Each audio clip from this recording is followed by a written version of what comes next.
Ẹ káàárọ̀, ẹ káàsán, ẹ káalẹ́ níbi gbogbo tí ẹ ti ń wò wá nírọ̀lẹ́ yìí. A kí gbogbo wa ní orúkọ Ọlọ́run alààyè wípé Olúwa wà pẹ̀lú ẹnì kọ̀ọ̀kan wa. Ọ̀rọ̀ kan kó má bàa dá wàhálà lẹ́jù, torí ẹ̀ náà ni a ṣe wá sórí afẹ́fẹ́ nírọ̀lẹ́ yìí. Lórí ọ̀rọ̀ pásítọ̀ tó lọ pe ọmọ rẹ̀ sójà, ìyẹn wá kó àwọn ẹmẹ̀wà rẹ̀ tó kù wá láti wá na àáfàá kan tó ń pa ẹran ọdún níwájú ilé ẹ̀. Orúkọ mi ni Sulaiman Buna Abdulaziz tí mo jẹ́ ọmọ Ṣẹ́yìn mi báyìí ni mo ra ilẹ̀ yìí ni. How many plots lẹ rà sà? One plot náà ni. Now, ṣé ẹ lè sọ ibi tí ilẹ̀ yín ti bẹ̀rẹ̀ àti ibi tí ilẹ̀ yín parí sí?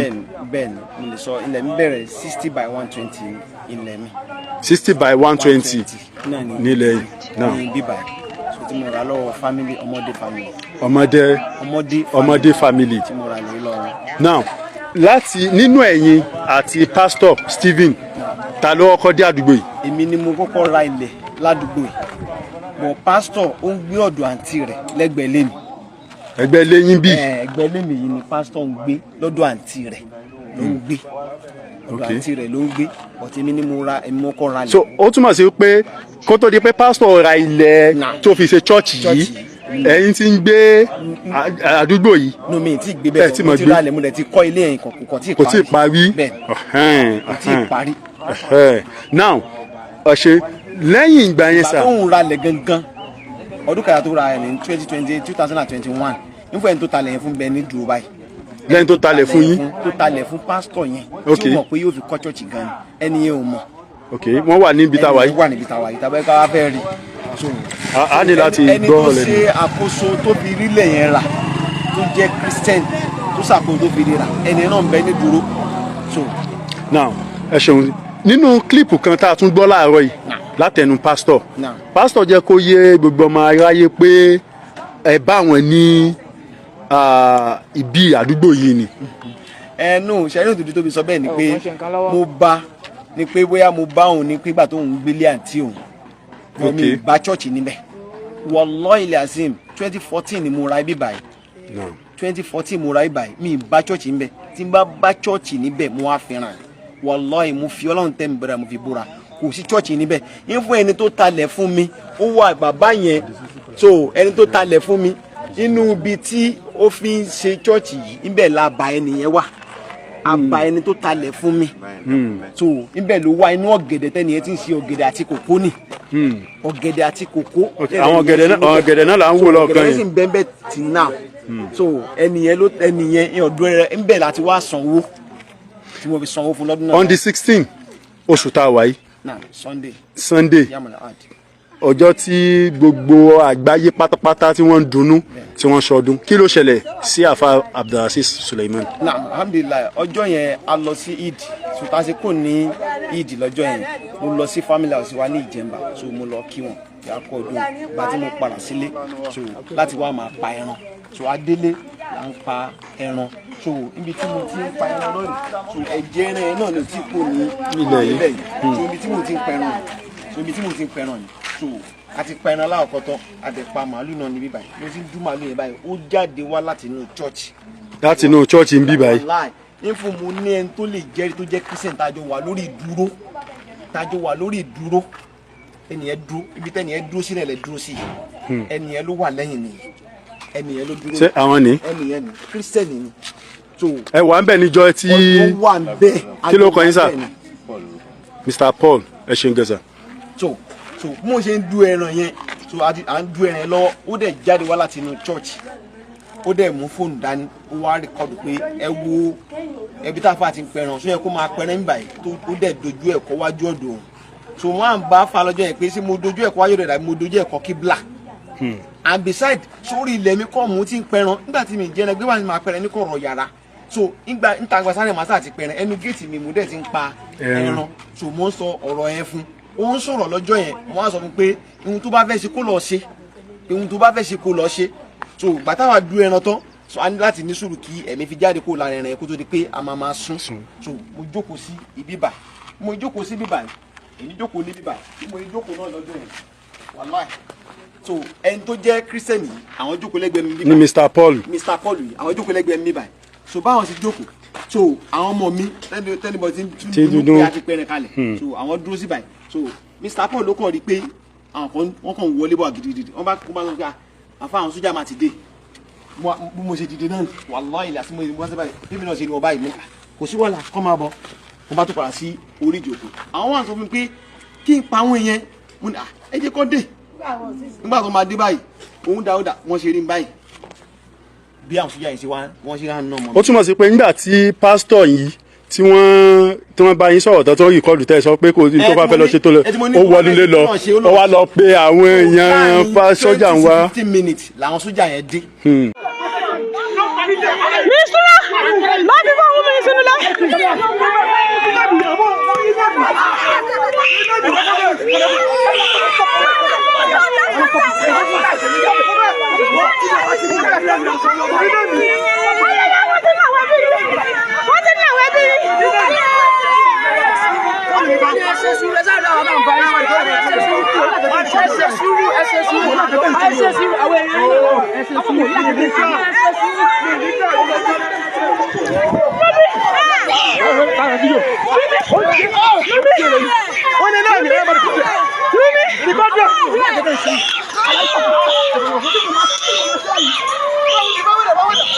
Orúkọ pásítọ̀ ọ̀hún ni Pastor Stephen Busari.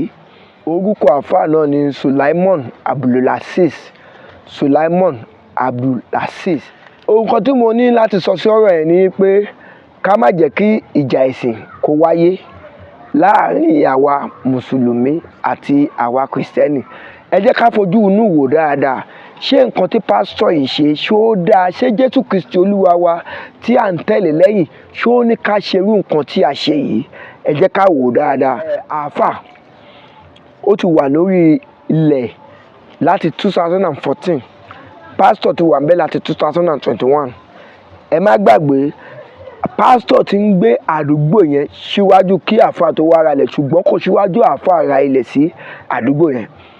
Àáfà ra ilẹ̀ ní 2014, pásítọ̀ ra ilẹ̀ tiẹ̀ ní 2021. Nígbà tí pásítọ̀ máa ṣe ilẹ̀ ṣọ́ọ̀ṣì àti ilé ẹ̀, ó kó gbogbo ẹ̀ tán pátápátá, ó ṣe fẹ́ǹsì sí. Ṣùgbọ́n àáfà kò ṣe fẹ́ǹsì sí due to pé ẹni tí ó bá àtọ́jọ́ ra ilẹ̀ ní ọjọ́ kan náà tó wà lẹ́yìn ẹni yẹn ti dolóògbé nísìn ẹ̀yìn ni ẹ wà. Àáfà wa ní pé tóun bá ṣe fẹ́ǹsì sórí ilẹ̀ òun wípé báwo ni alàgbà yẹn ṣe máa ráyè dé orí ilẹ̀. Ẹ má wọrí bàbá, máa fún yín ní ibi báyìí kẹ́ ẹ fi máa ráyè dé ilé yín. Ẹ̀yin tẹ́ ń wò wá yìí, mo fẹ́ jẹ́ kẹ́ ẹ share ọ̀rọ̀ yìí kó kan àwọn àgbààgbà mùsùlùmí lára, kó kan àwọn àgbààgbà kìrìsìtẹ́nì lára, nítorí pé ọ̀rọ̀ tó ń ṣẹlẹ̀ yìí èmi ò wà lẹ́yìn ẹnì kankan ṣùgbọ́n kìrìsìtẹ́nì ni mí. Nǹkan tí pásítọ̀ CAC yìí tó ṣe ó kù díẹ̀ káàtó, kò sí nínú òfin Ọlọ́run, kò sí nínú òfin ilẹ̀ wa kí a ṣe bẹ́ẹ̀ gẹ́gẹ́. First controversy tó kọ́ wà láàrin wọn ni pé pásítọ̀ ṣọ́ọ̀ṣì lọ ra àwùjá, ó ṣe mọ́ orí ṣọ́ọ̀ṣì tiẹ̀, ó ń pariwo lálálálálá káàkiri àdúgbò. Àwọn community lọ bá pásítọ̀ àti àáfà pé nǹkan akíní ìpọ̀jù, ó nínú ẹ̀sìn wọn ló wà nígbè kọ́ ọ̀ máa ṣe bẹ́ẹ̀. Àáfà wa ní pé ó tiẹ̀ dá, ìwọ ló fẹ́ nu rẹ̀ sọ pé inú ẹ̀sìn yín ló wà kẹ́ ẹ máa ṣe bẹ́ẹ̀. Àáfà náà bá lọ ra àwùjá. Sójà tó wá dín ẹni Dámilọ́lá Stephen first boy náà nìyẹn, torí orúkọ pásítọ̀ yẹn Stephen ni Stephen Busari lórúkọ pásítọ̀ yẹn, bọ orúkọ ọmọ rẹ̀ Dámilọ́lá Stephen ní ọlọmọ yẹn jẹ́. Meanwhile ọmọ yẹn ti wá kà mí mọ́lé ní December last year ó ti wá kà mọ́lé December. Kí ló ẹ ṣe? So lóyún ìgbà yẹn tí wọ́n máa ń play kí n lóru, so wọ́n máa ń pariwo ó disturb mi, èmi náà gbé àwọn speaker kan síbí bá láti máa play Rukia. So ìgbà yẹn lòun wá ní pé kémi pa kíní tí Rukia tí mò ń play kí n pa, so mú láti máa sọ fún pé kí ni right tó ní tó fi ní kí n pa. Bàbá àti ẹ tí ò jẹ́ káwa sùn nínú ilé tó ń fariwo disturb, ó wọ uniform lọ́jọ́ yẹn náà kí bàbá àti ẹ tí ń fariwo disturb àti ìjẹ́ káwa gbádùn, ṣùgbọ́n sọ fún kó pa tọ́lọ́ títí ẹ̀. So mo bá fa lọ́jọ́ yẹn, so bọ̀ lóru ọjọ́ yẹn náà mo lọ report ní station. Ní òwújọ́ tó wá ní December yìí mo ní fàtẹ̀ lọ́wọ́, so pé mo lọ report ní station fáwọn ọlọ́pàá, wọ́n dẹ̀ gborúkọ mi lẹ̀, wọ́n gba statement mi lẹ̀, déètì ọjọ́ yẹn náà wà tó bá fẹ́ rí. So àwọn ọlọ́pàá mo wá pé tó bá jọ́ kejì pé àwọn ọlọ́pàá máa arrest ẹ̀ ni, so àwọn ọlọ́pàá arrest ẹ̀ ń ṣe kankan. So mo dẹ̀ sọ fún lọ́ọ̀yà mi Barrister Olóhùnjayé, so pé báyìí olóúnjẹ ayé dẹ̀ ṣe ìgbésẹ̀ lórí rẹ̀ pé kí àwọn ọlọ́pàá yẹn kan dìde kan pe àwọn ènìyàn kan arrest ẹ̀ so wọn ò ṣe anything tó fi di àárọ̀ yìí. òun náà ń gbọ́ Rúkọ̀yà àbí wàásì nínú ẹ̀ ọmọ pásítọ̀ tó jẹ́ first born ẹ̀ tó ń pè ní Dámilọ́lá Stephen tó wà ní Nàìjíríà Army ẹ̀yin Nàìjíríà Army ẹ̀yin tẹ́ ń bá a gbọ́ ètò yẹn máa bá a ṣí ẹ̀ kọ́kàn àwọn àgbààgbà Nàìjíríà Army lára nítorí pé a gbọ́dọ̀ máa fọwọ́ lágbára lójú a gbọ́dọ̀ máa lò pé mo ní agbára kan tàbí mo ní èèyàn kan tó ní agbára tó lè ṣe nǹkan báyìí fún mi kò dá Ọlọ́run Jésù Kristi tàbí tá à ń tẹ̀lé kò kọ́ wa bẹ́ẹ̀.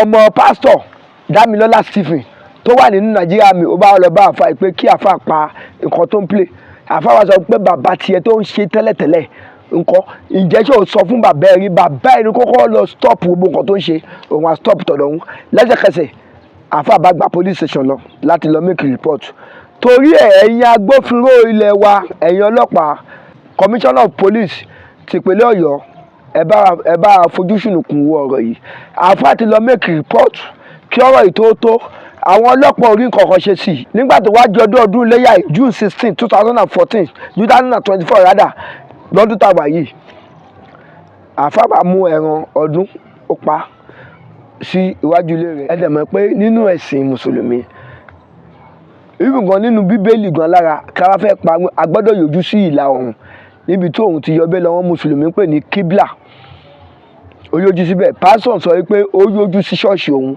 ṣé lórí ilẹ̀ ẹ̀kọ́ ló wà tó ń sọ pé ó yọjú sí ṣọ́ọ̀ṣì ẹ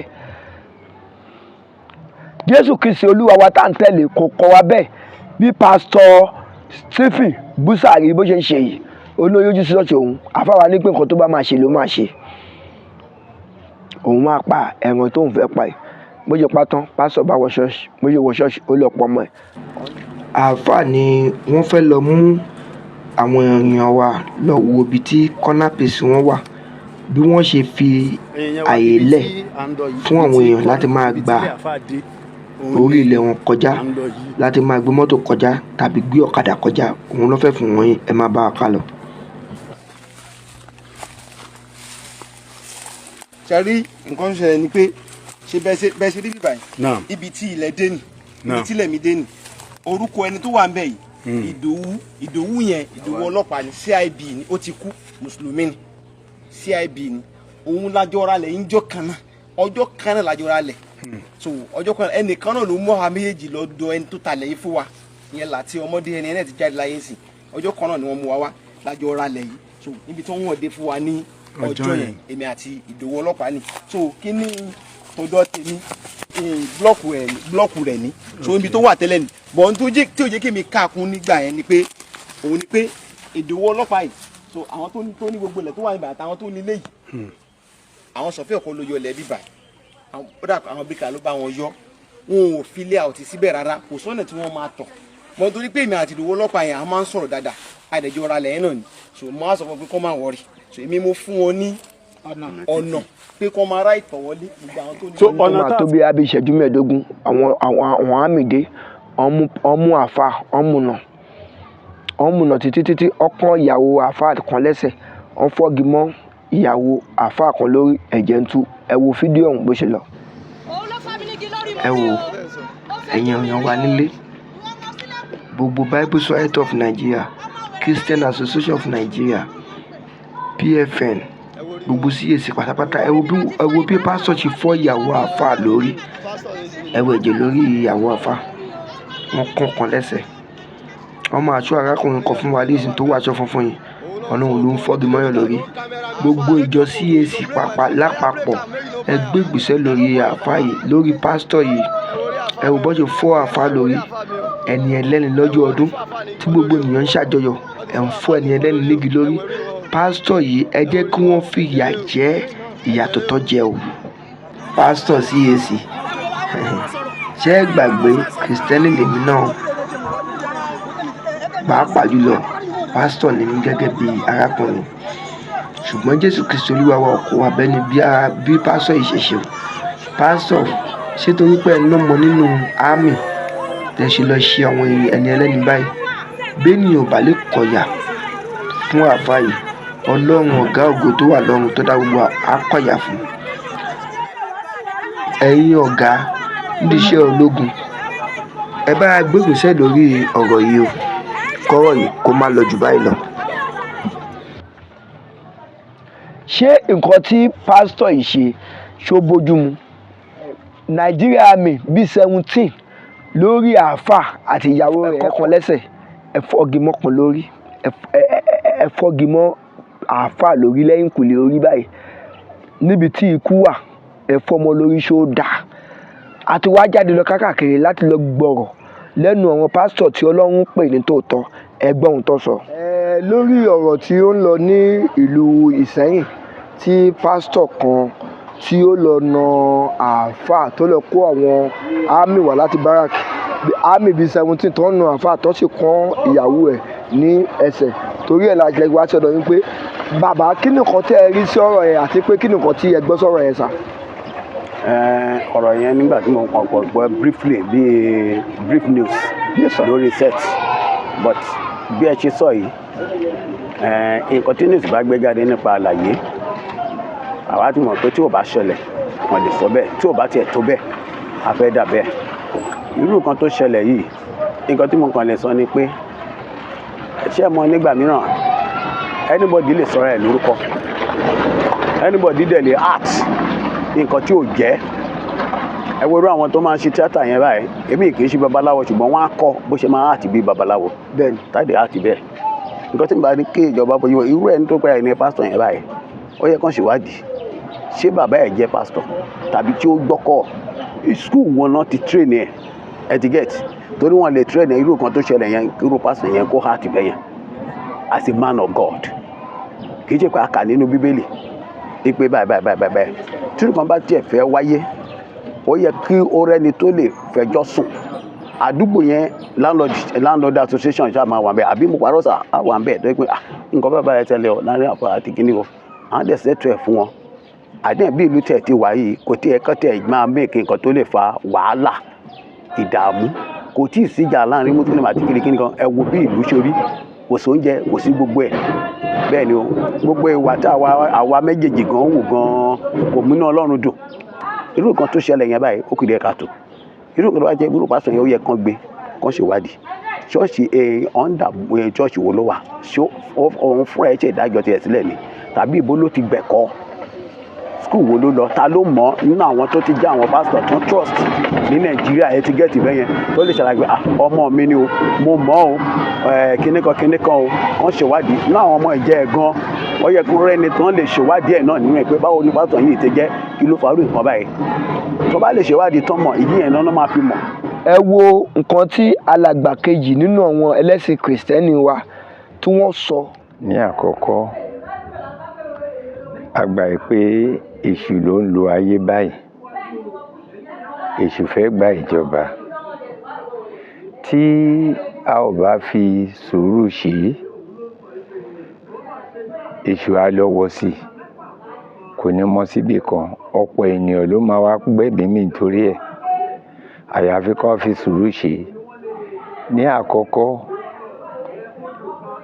ibi ọ̀rọ̀ yẹn ti lè máa bọ̀ wá nípa pé àáfà ó lọ fi ẹjọ́ sùn ní police station nígbà tí ọ̀rọ̀ ti ní argument nípa pé microphone tó fi ń pariwo sí ara wọn. Ó yẹ kí àwọn community kan ti dá sí ọ̀rọ̀ yẹn, kí ọlọ́pàá kó gbé ìgbésẹ̀. Tápá ọlọ́pàá divisional kò bá ká, á dẹ̀ report case yẹn sí headquarter nítorí pé ìlú tó ní òfin òun náà ni a wà. Ènìyàn ò gbọ́dọ̀ lò mú òfin lọ́wọ́ ara wọn. Gẹ́gẹ́ bí ọ̀rọ̀ yìí ṣe jẹ́, àyàfi kí àwọn ọmọ ìyá wa kejì àwọn mùsùlùmí kí wọ́n jẹ̀bùrẹ́, kí ìjọba àti àwọn ènìyàn kan wádìí ìrìn àjò pásítọ̀ yẹn, ibi tó ti ṣẹ̀ wá, ibi tó ti iléèwé tó lọ àti ẹ̀kọ́ tó kà. Tí ìmọ̀ rẹ̀ bá tó, tí òye rẹ̀ bá tó, kò yẹ kó rí bẹ́ẹ̀. Ní àkọ́kọ́ mùsùlùmí ti ṣíwájú ẹ̀ dé àdúgbò yẹn. ní ẹ̀kejì kódà tí mọ́ṣáláṣí bá kọ́ra wọn pẹ̀lú ṣọ́ọ̀ṣì kò síjà bẹ́ẹ̀ torí pé ọlọ́run ni wọ́n ń pè tí ò bá ní ẹ̀tanú pé wọ́n máa nípa ti ọlọ́run ṣé ọlọ́run ṣe gbèjà ṣèbí ẹ̀sìn ni wọ́n ṣe wọ́n kọ ẹgbẹ́ ẹ̀sìn ò fa ìjà rárá wọn ò gbọ́dọ̀ takò ara wọn ọ̀rẹ́ ni wọ́n jẹ́ fún ìdí èyí kì í ṣe tọ́lọ́run nítorí náà kí àáfà yẹn kí wọ́n ní sùúrù kó má tẹ ìlú tó lófin la wà kí wọ́n wádìí ìpè rẹ̀ nítorí pé tí pásítọ̀ yẹn ò bá ṣọ́ra ó yẹ kí àwọn kan kò ti ṣọ́ọ̀ṣì yẹn pa àbí kan lọ sọ pásítọ̀ ẹ̀ sẹ́wọ̀n kò yẹ kó lè ṣe bẹ́ẹ̀ rárá kókó ni ó kógun wájàlú nìyẹn kò rí bẹ́ẹ̀ ohun tí mo kàn lè sọ ni pé kó má gba èṣù ní àyè nígbà tí àwa ẹlẹ́sìn méjì tá a pera wa ní ọmọ ìyá tá a dẹ̀ pera wa ní ajírí ọlọ́run tá a bá lọ yọ gbòǹgbò àbí igi sí ara wa èṣù ló dálẹ̀ yẹn o PFN CAN àti gbogbo àwọn aṣojú wa lókè lọ́hùn-ún kí wọ́n gbé ìgbésẹ̀ tó nípọn lórí pásítọ̀ yẹn àti àwọn ìjọ CAC láparapọ̀ fúnra wọn níṣẹ́ ṣe kó àwọn ni wọ́n kọ́ ya sáré gbé ìgbésẹ̀ kíákíá lórí ẹ̀ firstly kí wọ́n fúnra wọn kọ́kọ́ lọ arrest pásítọ̀ yìí náà torí pé olódì sófin wọ́n jẹ́ kí ọ̀rọ̀ ẹ̀ lọ nípa ti òfin nípa court kí àwọn dẹ̀ ṣe iṣẹ́ wọn gẹ́gẹ́ bí ènìyàn ọlọ́run. ọ̀gá ọlọ́pàá ìpínlẹ̀ ọ̀yọ́ gómìnà ìpínlẹ̀ ọ̀yọ́ ẹ wá nǹkan ṣe sí ọ̀rọ̀ yìí kó tó dariwo Bible Society of Nigeria tìpínlẹ̀ ọ̀yọ́ ẹ wá nǹkan ṣe sí ọ̀rọ̀ yìí kó tó dìjà ẹ̀sìn Christian Association of Nigeria CAN ẹ̀ka tìpínlẹ̀ ọ̀yọ́ ẹ wá nǹkan ṣe sí ọ̀rọ̀ yìí kó tó di wàhálà OAIC tìpínlẹ̀ ọ̀yọ́ ẹ wá nǹkan ṣe sí ọ̀rọ̀ yìí kó tó di wàhálà PFN ìpínlẹ̀ ọ̀yọ́ ẹ wá nǹkan ṣe sí ọ̀rọ̀ yìí kó tó di wàhálà ìjọ CAC tìpínlẹ̀ ọ̀yọ́ ẹ wá nǹkan ṣe sí ọ̀rọ̀ yìí kó tó di wàhálà lórúkọ Jésù ànírí wàhálà alàgbà Stephen Busari nǹkan tẹ́ ẹ ṣe yìí kò dáa bíbélì wo ló tọ́ka gbogbo nǹkan tẹ́ ẹ ṣe yìí fún yín pé ká ẹ ṣe ẹgbọ́n ohun tó àwọn alàgbà ẹgbẹ́ yín tí wọ́n sọ nípa yín ẹ ṣe bí ẹ ṣe ń tẹ̀lé wa látàárọ̀ ẹ máa tẹ̀lé wa lórí ìkànnì yìí ká lè máa fi gbogbo bó ṣe ń lọ bó ṣe fi wọ̀nyí ẹ bá a pín káàkiri kó kan Shehu Labib Lágbàjì kó kàn án lára ẹ ṣeun.